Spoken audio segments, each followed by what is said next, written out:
देखो पहले किताबी भाषा समझ लीजिए कि वेद का प्रयोग हम कब करते हैं। तो वेद का प्रयोग हम से हिंदी में अर्थ उसका क्या निकलेगा, से या फिर के द्वारा, ये अर्थ निकलेगा। किससे?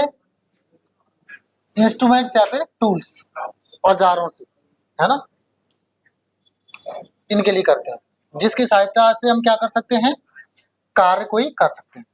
यानी ऐसे समझो अगर हम किसी की मदद से कोई कार्य कर रहे हैं, जैसे आपने कुल्हाड़ी वाला एग्जांपल बहुत जो है सुना होगा, एक्स वाला, ठीक है, एक्स कुल्हाड़ी वाला सुना होगा, चाकू वाला भी सुना होगा, कि अगर हम कुल्हाड़ी से कुछ काटते हैं, चाकू से कुछ काटते हैं, या पेन से कुछ लिखते हैं, वो ही हमारे लिए क्या है, टूल है एक तरह से।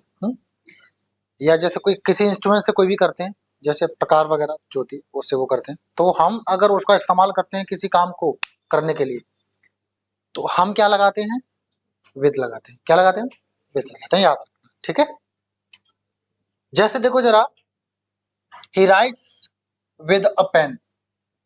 अब पेन है, फॉर एग्जाम्पल ये पेन है, फॉर एग्जाम्पल ये पेन है, और मैं अगर इसकी सहायता से कोई कार्य कर रहा हूँ, जैसे लिखने का कार्य कर रहा हूँ मैं इसकी मदद से, इसकी हेल्प से, तो हम क्या लगाएंगे, विद लगाएंगे, ठीक है। अब इसका एक और एग्जांपल देखो, फिर मैं आपको एक एक्सेप्शन बताऊंगा। She cuts the Apple with knife. वो एप्पल को किसे काटती है, चाकू से काटती है। यानी चाकू भी क्या है, एक तरह एक इंस्ट्रूमेंट है, एक तरह से टूल है, ठीक है, टूल है, ठीक है, काटने का। तो उससे काटती है, उससे यानी उसके साथ, चाकू के साथ काटती है उसे, है ना, चाकू से। अब पेन का एक समझ लो इसको, जैसे मान लो पेन तो क्या होता है, हमारा काउंटेबल होता है, ठीक है, काउंटेबल होता है। अगर जैसे हम अनकाउंटेबल आ जाए, जैसे पेंसिल होती है ना, पेंसिल, इसको अनकाउंटेबल माना जाता है, तब इससे पहले विद नहीं आता, इन आएगा, और फिर यहाँ पे ए भी नहीं आएगा, ए भी नहीं आएगा। क्यों नहीं आएगा?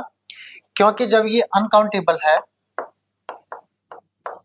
अनकाउंटेबल है, तो फिर ए क्या करेगा यहाँ पे आके, समझ रहे? तो यहाँ पे ए क्या करेगा, पेंसिल्स। इसको जनरली इसको क्या माना जाता है, अनकाउंटेबल माना जाता है, तो इसका प्लूरल नहीं होगा, ठीक है ना, जनरली। तब यहाँ पे इन आएगा, ना कि विद आएगा। इसी तरह से इंक आ गया, इंक यानी कि स्याही,